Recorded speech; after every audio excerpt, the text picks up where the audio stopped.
Hello, creatures. Now,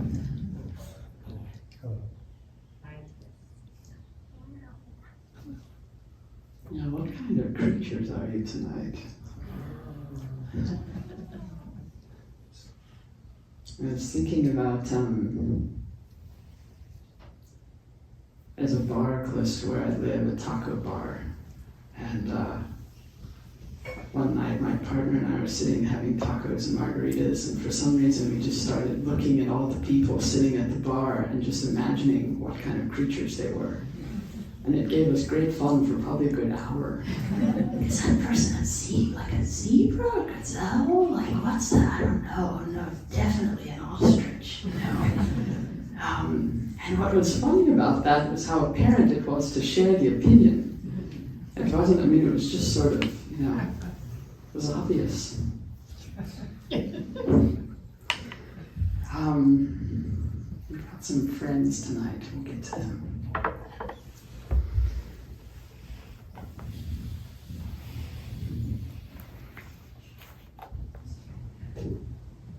I feel like I kind of know, and then I always forget. Now I'm in the middle, and I'm just like, there's nothing like this. Nothing. Get moments. But particularly when you get to share it with this many people, it's kind of a magical thing.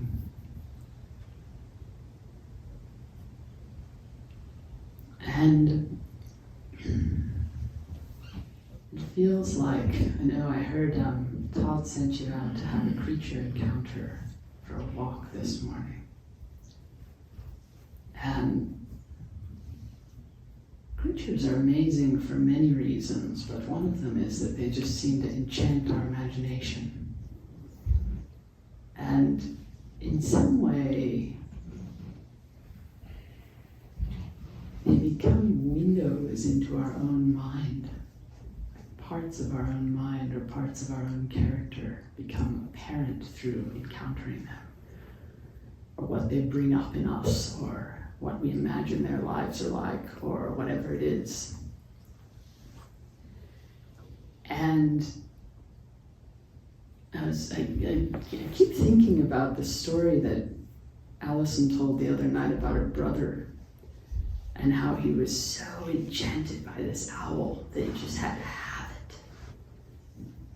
And how so often with anything, but it becomes so apparent with creatures, that I want to have it, or I want to get rid of it, or I want to control it, or I want to, whatever it is. And how that becomes its own window.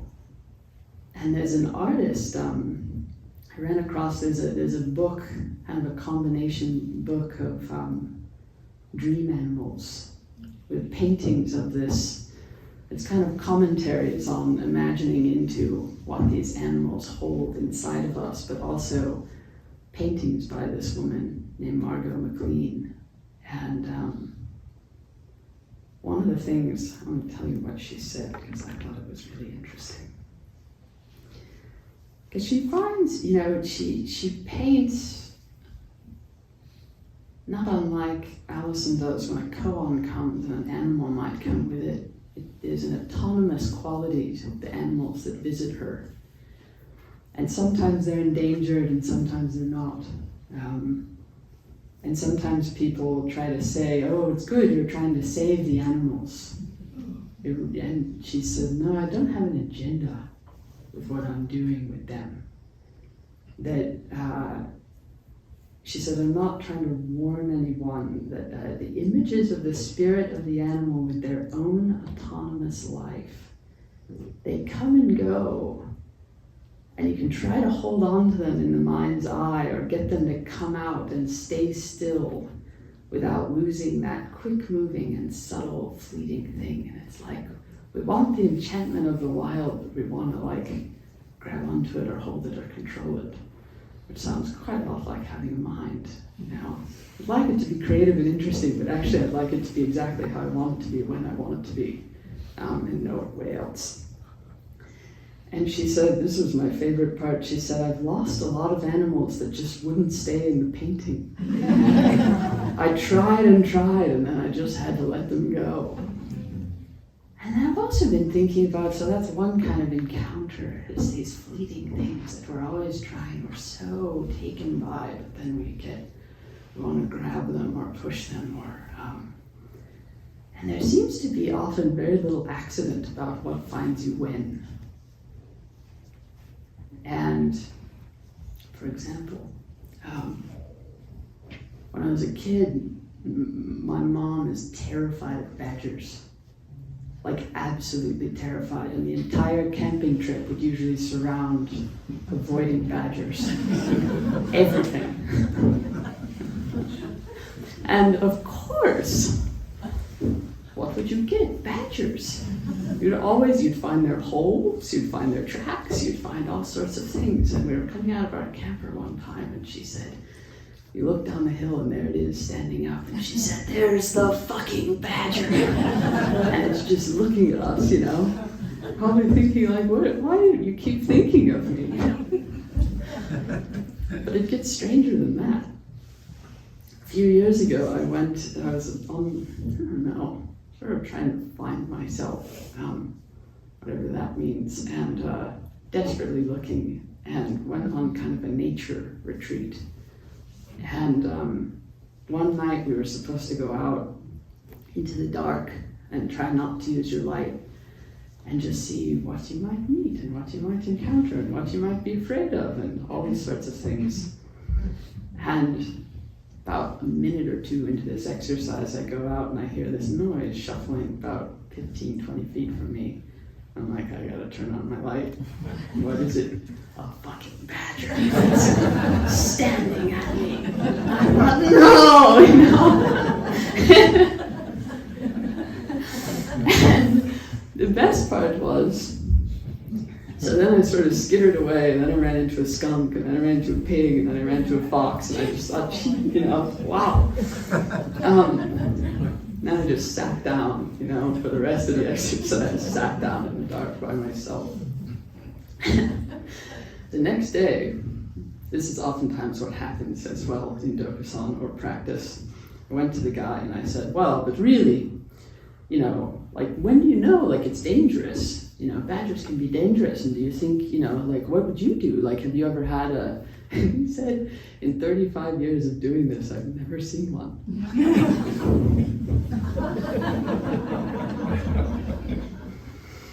All right. So, all that is to say, there are things like that we're so afraid to meet, or that carry something for us, or that James Hillman has this great thing about bugs, that nothing is more reviled than bugs. And when he kind of breaks it out, all their multiplicity and their devouring, and you kind of look at it and you go, oh, that's having a mind. No wonder we don't like it. And so, but to begin to, in some way, it's like you gotta trust what catches your attention, whatever catches your fascination, and whatever you're kind of gearing toward initially, whether it's in the realm of I want it, or it's in the realm of please get it away from me, and if it just, went away completely, I'd be fine. I think that's the thing. It's like if we're wanting to be, these are qualities that these creatures hold for us, but if I want to be disappointed, or I want to be, I don't even say want to be, if I'm looking to be disappointed or abandoned or overlooked or adored or unread, it's like I get incredibly blind to everything else that's happening because I'm just looking for that. And badger tracks, badger holes, badger, and you'll find it. It will find you, guarantee.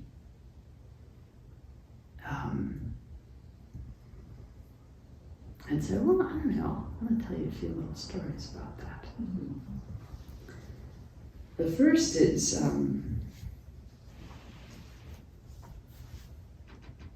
John Muir had an absolute obsession with a bird called the water ouzel, or the dipper.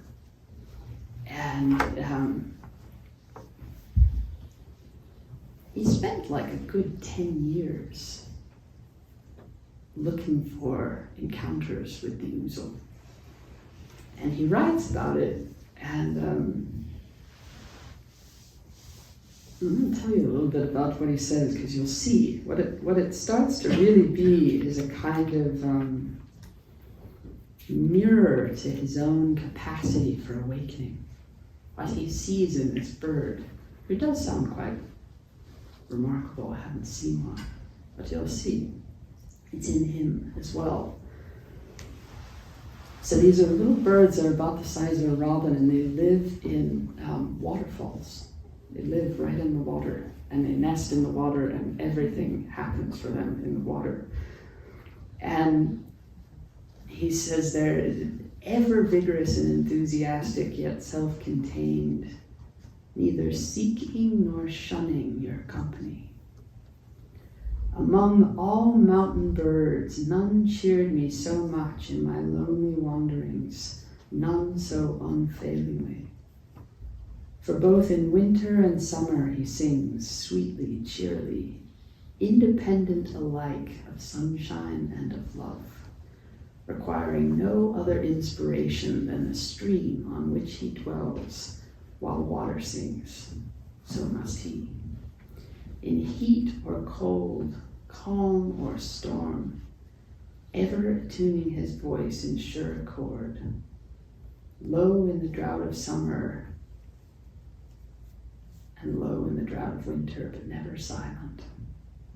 It's this bird constantly sings all the time. And he talks about how through any season, through any kind of storm, he says, unlike the sparrows, he never calls forth a single touch of pity, not because he is strong to endure, but rather because he seems to live a charmed life beyond the reach of every influence that makes endurance necessary.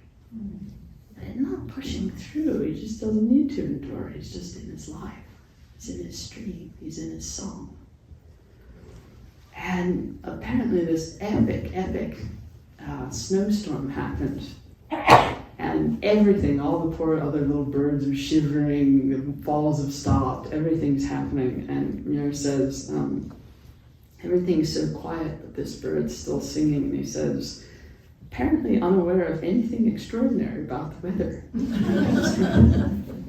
You see, he's found himself a Zen teacher, just sort of, and even his eyes, he says, occasionally he'd get up close and his eyes are gentle and intelligent.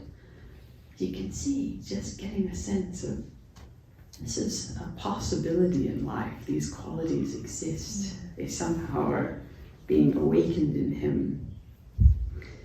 And he looks at the other birds and he says they have a joyless endurance, what this is like, offering a striking contrast to the spontaneous, irrepressible gladness of the ouzel, who could no more help exhaling sweet song than a rose sweet fragrance. He must sing though the heavens fall. He has to just be himself, this ouzel. That's really what it boils down to. And earthquakes come, he's still singing. And Muir says, when you're used to waterfalls, like earthquakes, and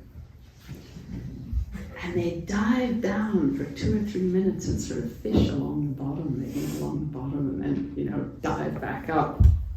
And he says, the ouzel alone of all birds dares to enter the white torrent. No other so inseparably related to water. It's just, this ouzel's just coming, that's just his job. And he notes that even his flight patterns follow the routes of the ancient glaciers. And so again, you can tell, like, you're onto something here. And even the nest, it's right in the water so that the moss on it is still growing as it's happening. And the little eggs inside conforms right to the shape of the rock, and the little eggs inside are these little white bubbles. He says, little birds hatch from them, sing water songs all their lives, even before they're born. I think, oh, I'll take an ouzel for a teacher. And there's a koan, you might have heard of, that's along these lines. It says, for whom do you bathe and make yourself beautiful? The voice of the cuckoo is calling you home. The voice of the ouzel is calling you home. Hundreds of flowers fall, yet the voice is not stilled. Even deep in the jumbled mountains, it's calling clearly. Something was definitely calling to mirror about this ouzel. But, there's something that's interesting that happens when you start to get, it can even happen with a teacher. You start to think, this is my window in, this is my way in, and then it kind of starts to exclude other things. This is the Dharma, this is the place I awaken, these are the people with whom, and that can get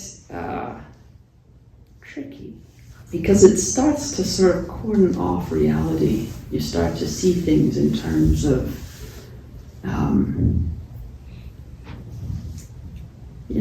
I like the sitting at this time of day, but not this kind. I like when my mind is this way, but not that way. I like when my teacher does this, or I need this kind of lover, I need this kind of whatever it is. And a few years ago, many years ago now, I guess, had some friends. I have some friends that live in South Africa, out in the bush, and I had never been. And the first time I went, sort of like coming to Sesshin, I just cried and cried and cried and cried and cried. And I didn't even completely understand why. But it started to become clear that in that same way, there was something about the landscape and the beauty and the spaciousness and the kind of rawness of it that was a glimpse into something for me, in that same way the ouzel was. It was a glimpse of a kind of inner way of being. And but I remember the impulse being, sort of staring out into the bush and thinking, I want to bring this to people. Or I want to bring people here, or I want to, all of a sudden that place became separate from everywhere else. In a similar way, I knew I was looking for something. I didn't know what it was at that juncture, and I kept trying all this stuff, and there was this kind of desperate searching that constellated my life at that time. And the way it manifested on that trip was, I love cats, but I really wanted a leopard. Like everything we would see, I wanted to see leopard. And I loved everything, don't get me wrong, but it was sort of like, yeah, elephants, yeah, buffalo, like leopard. And I wanted so badly to, something was happening there that I so wanted to share, but I didn't have any idea how. Somehow it had to do with leopard in my mind. But I was driving one night, my friend really wanted to take us to see the moonrise. But I was like, leopard. And something happened where all of a sudden absolutely, this happens in the bush in general, but this was sort of a pronounced occurrence. Everything became leopard. The sun was going down and you couldn't see anymore what was alive and not alive, what was creature, what was tree, what was sky, what was anything, and everything became leopard. I thought, that changes things. Like, here I am trying so desperately to see one thing, and it seems to be everything. Like, it seems to be in everything. Why am I so attached to this one form? And I'm just weeping as this is happening. And the best part was a friend of ours, my friend's girlfriend at the time, was mostly deaf and couldn't hear anything that was happening or what we were talking about, but would occasionally just burst out laughing. And so I was laughing and crying and couldn't tell which anymore for a while. But something started to shift that I wasn't so sure what I was looking for. And that was promising. I guess the other interesting thing that started to happen after that was me not being so I didn't feel so concerned with myself or find or what I might lose, and everything started to come forward instead. Like the beauty of everything or the encounter with everything didn't have to get excluded anymore. It seems to, I was noticing today in a number of people I talked to, self-consciousness is such a painful thing, such a strange, painful thing. It's like those creature projections. It's like loaded with all this stuff. Like they're sitting there looking at someone and they're just like, you think, what's happening? I don't want you to see that I'm scared, or that I don't know, I'm not a perfect person, or that I don't know what I'm doing, or that and it's incredibly touching and intimate when that starts to fall away and it stops mattering quite so much. Like, we can just be here and see what's happened. We don't have to prove or disprove whatever you think you are or aren't. Like, in that same way, everything just starts to step forward. And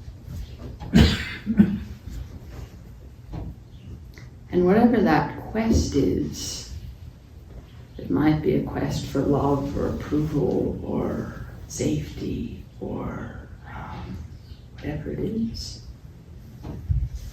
When that starts to relax and not be so sure that that's what you're after, everything can start to come forward.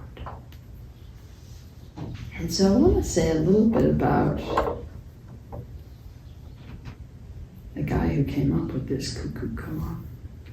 It's really a verse he wrote, but I found it's Dongshan is his name. And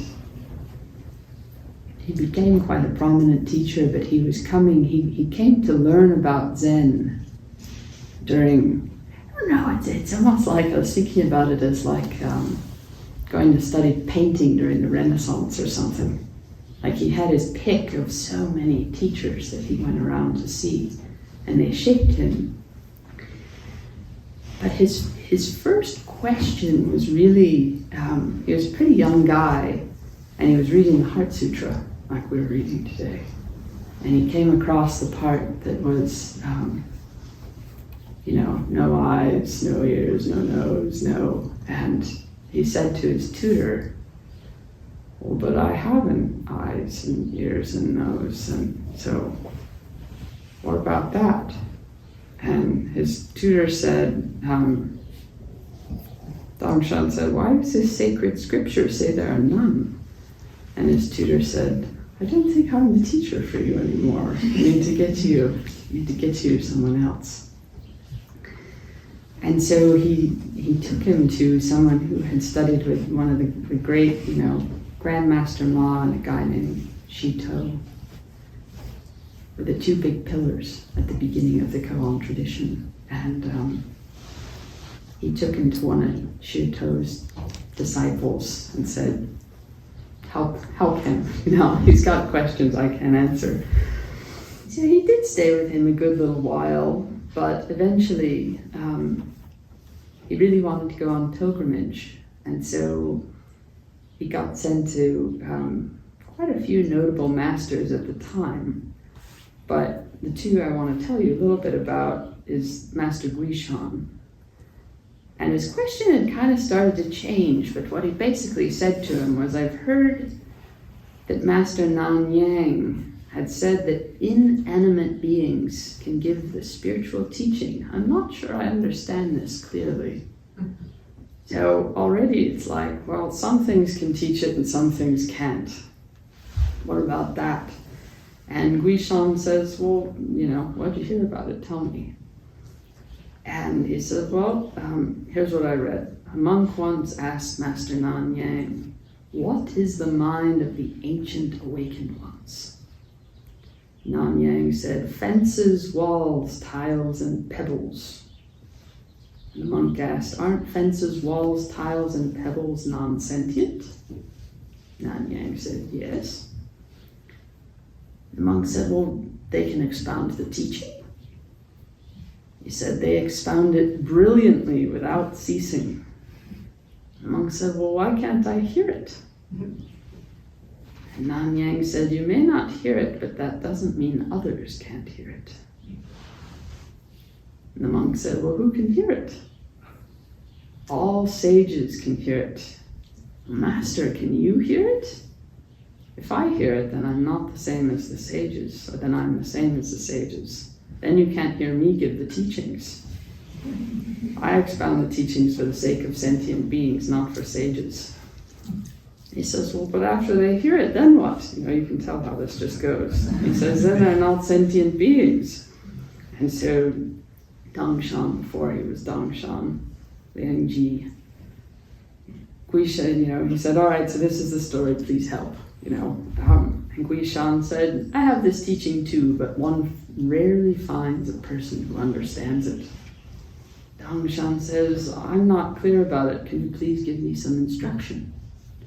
And Guishan says, do you understand? He lifts up his whisk and just says, do you understand? And he says, no, I don't understand. Please explain. He says, it can never be explained by the mouth that comes from our parents. Dongshan sort of pauses and he says, sigh. Is there anyone else you might be able to recommend me? You're going to teacher 4 or 5 now, This is what happens. You just follow your trail. You're after something, Badger prints, badger holes, badger leopard prints, And he says, yeah, there's a cloud cliff and there's a bunch of people living in caves. Go see Yunyan. And he says, all right, so he treks himself over there and he asks him, he tells him his whole, thing, says, help, please help. Who can hear the teachings expounded by non-sentient beings? And Master Yunyan says, non-sentient beings can hear the teachings expounded by non-sentient beings. And he says, Master, can you also hear them? And Yunyan said, if I was hearing them, then you couldn't hear me expound the teachings. See, it's back. It's back. This is how it goes for a while, And he says, well, why wouldn't I hear you? And Yunyan also raises his whisk, And he says, well, then you couldn't hear me. And he says, finally Yunyan says, can you hear it yet? And Dongshan kind of stops and he says, no, I can't. And he says, if you don't even hear me expounding the teachings, how can you expect to hear non-sentient beings expound the teachings? And he says, well, what scripture explains about non-sentient beings expounding the teachings? And he said, haven't you read the line? The lakes and rivers, the birds, the forests, they're all chanting of awakening. They're all chanting the teaching. Dongshan finally heard it, got something. And so he wrote a verse. He said, how wondrous, how incredible, the teaching of non-sentient is beyond conception. If you listen with your ears, you can't understand. When you hear with the eyes, then you see directly. So he finally got back to his original question. Now, that Heart Sutra business.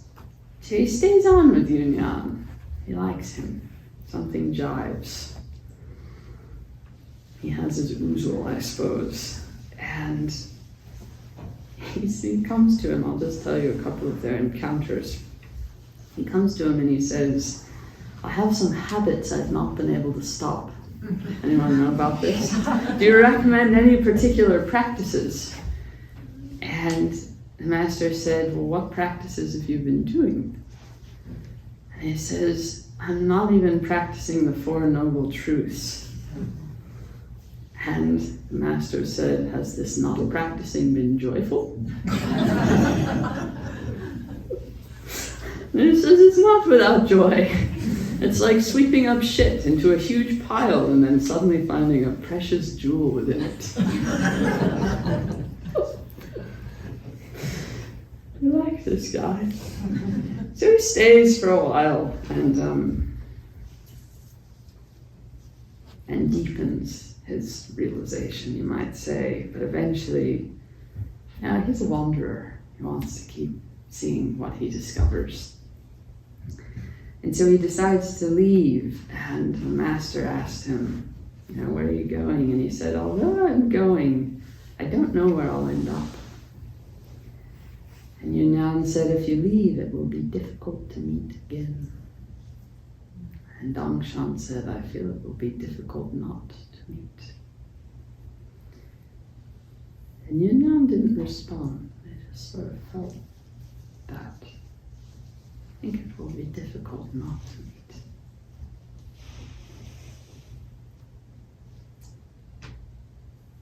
But as he's leaving, Dongshan says, in the future, if someone asks if I have a true picture of Master Yunyan, how should I respond?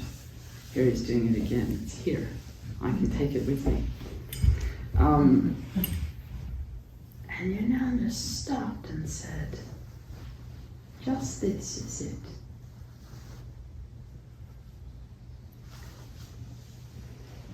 And Dongshan was silent.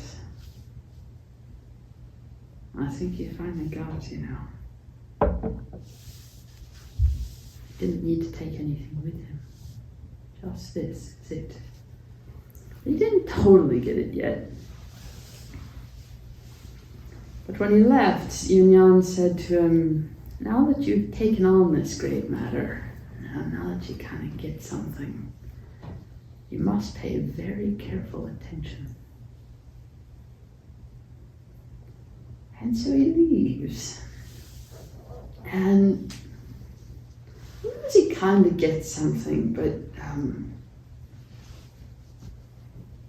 he's missing a crucial element. There's still a little bit of this and that going on. Until one day he's crossing a stream in the mountains and he looks down and he sees his own face.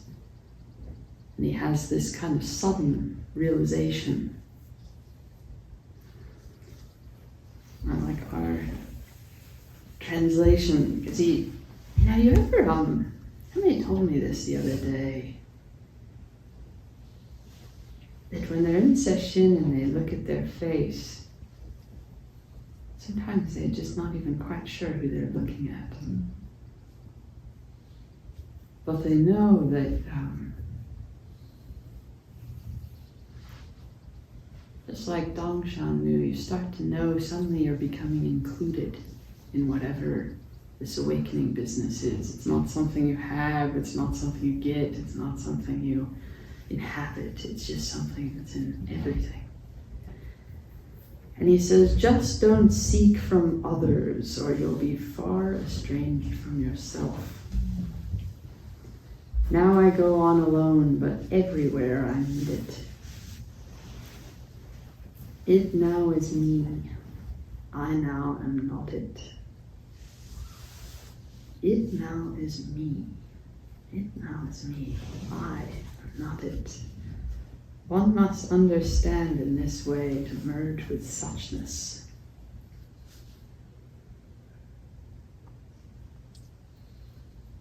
And I think that's that end of self-consciousness that I find to get included somehow in the light, in the awakening, in the teachings, that just by my being myself, I'm it. And what starts to fall away are all the impediments, all the things I'm trying to reach past or get rid of. And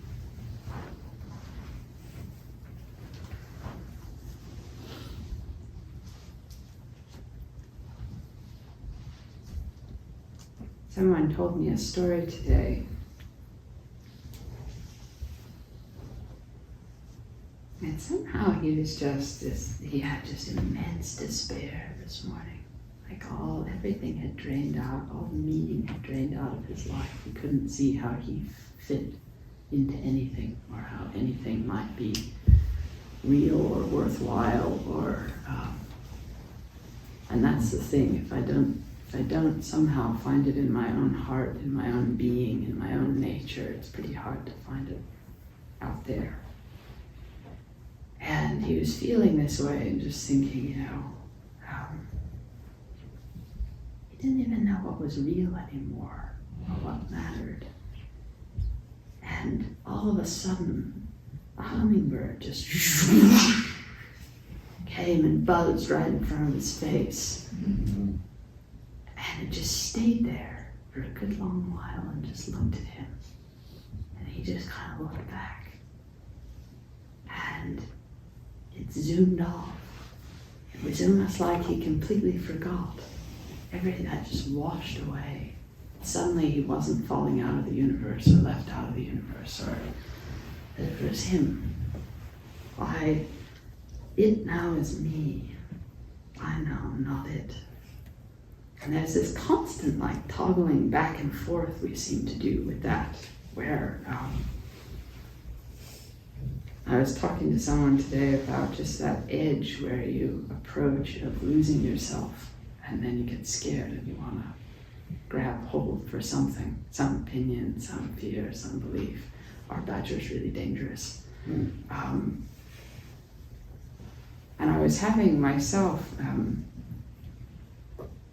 don't know, a couple weeks ago I was outside in my house, and it was like a perfect, beautiful day. I was standing outside and birds were singing, perfect temperature, perfect amount of sun, perfect, and it was really wonderful until some part of me started to feel like I should be getting something from it.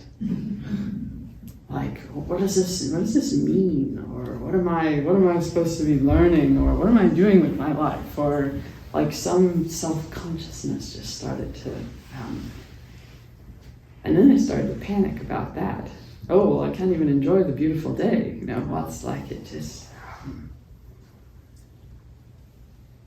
and then I could just relax and sort of go back and forth between the being everything and the feeling that impulse to grab hold of something.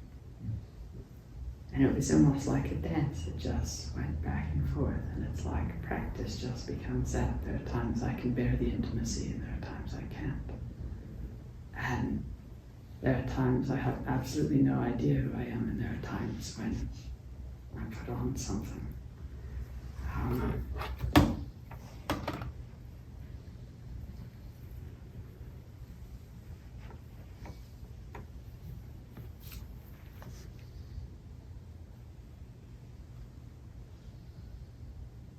And I guess the one last thing that came up today around that is like, that's all right.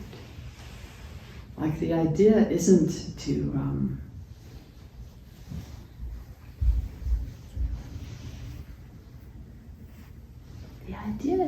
obliterate anything. Like we were talking about last night, there's such a tenderness to fear and to darkness and to the places that we don't dare to tread, especially in front of other people, but sometimes especially to ourselves. Someone said a great thing to me today that wasn't so much the illusions he wanted other people to hold. He was really worried about the illusions he keeps about himself. He really didn't want to let go of those.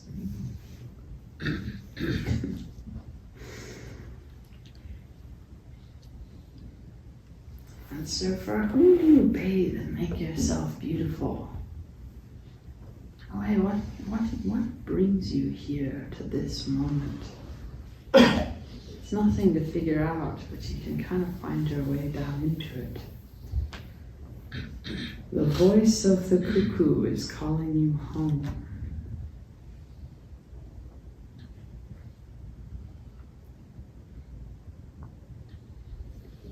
It's calling from everything.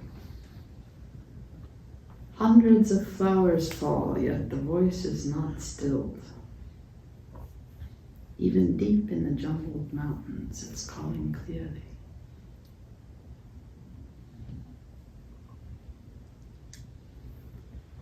Let me do it.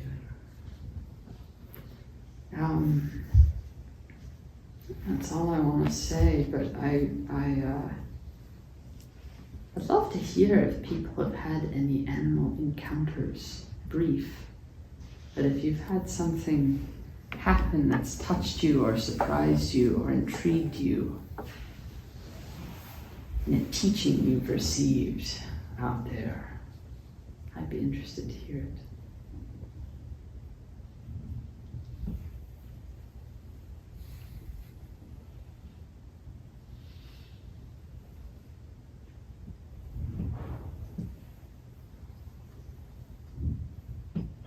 Matt? On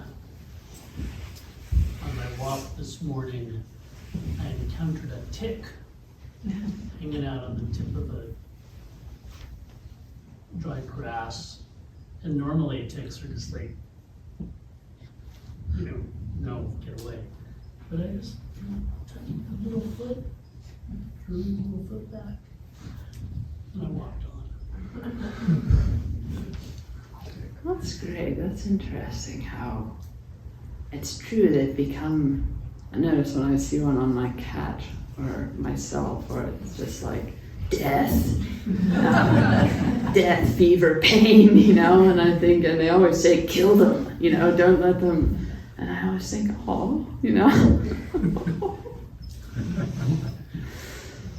But it's the freshness of, I think that's the other thing. It's like, this is true of people too.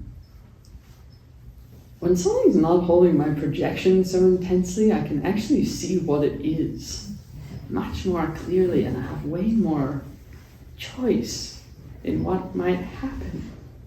Because I'm not acting out of that. Either I want something from it, I want it to see me, or I want to get it away from me. I don't want it to mean anything about me or hurt me or take something from me. Ticks, yes. Anybody else? Roddy? So I was waiting to see teacher today, and there was a inchworm on the leaves of an iris. There was only one blossoming iris in this whole plant. And it seemed like it wanted to get down, but for some reason it couldn't go over the edge. And I think, oh, you're done, buddy, you're not going anywhere. And then underneath there was a fold.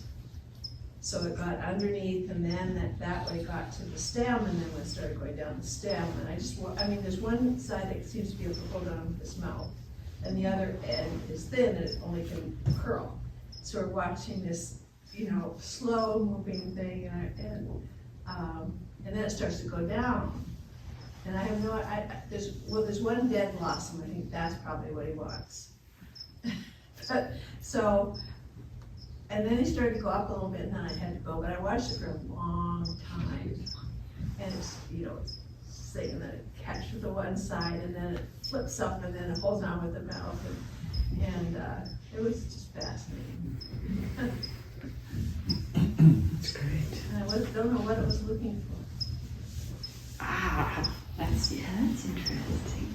Thank you. Catherine?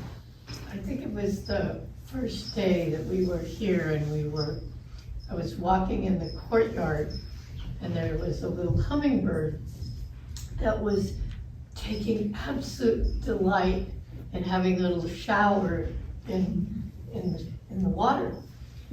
And so he or she went and then went back to the tree and then kept doing it over and over and over. So clearly it was clean, its feathers were clean. And I'm not sure at what point it was the bird or what point it was me, but there was this delight that it didn't matter. It wasn't about getting clean. It was just about the water and the movement and the movement back and forth. And it was delightful, just delightful.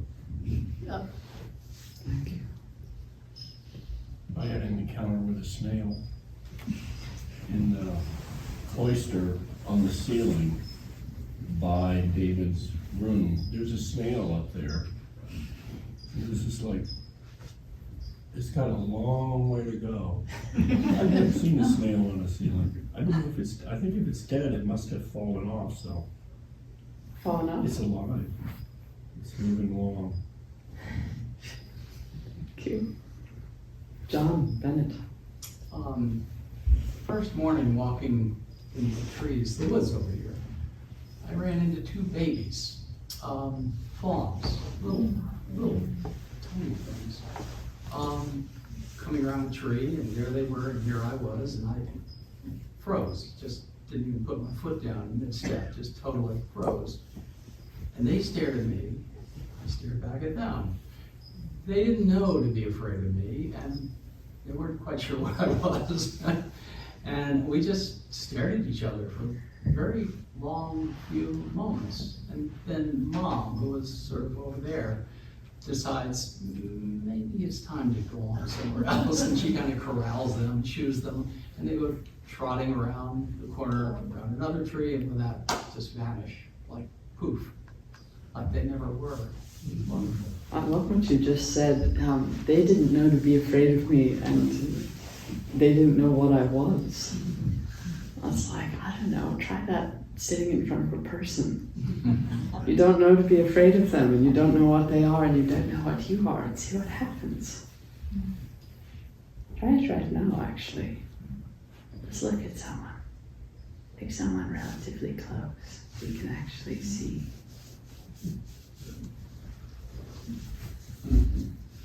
You don't know to be afraid, and you don't know what kind of creature you are. On my walk this morning, I ran into a man and a woman, and they each had a dog. And I said, "May I pet your dogs?" And the woman said, "Oh, you can pet mine, he's really friendly." And the man said, "Yeah, mine has a lot of anxiety. I can't pet it." And I was like, "Okay." So I knelt down, and the woman brings her dog over, and it like meets me and then like leaves. And I was like, okay. And then I look over at the man's dog that's supposed to have all this anxiety, and it's like looking at me and it's wagging its tail. And I just thought, like, do they not know their dogs? Or are they talking about themselves? Or are their dogs different today and they just hadn't noticed? Or is it me? They didn't know to be afraid, and they didn't know what you were. Jill, anybody who's come to see me, Jill has a little pig. You may have seen that the first day was peering over the edge of its thing because it was scared about jumping into Sesshin, and I've been noticing as the days go along, now the pig has a little trough and it has little things in it, and the pig seems to be in Sesshin too. Sentient, non-sentient, all preaching the Dharma. All right. Thank you, everyone.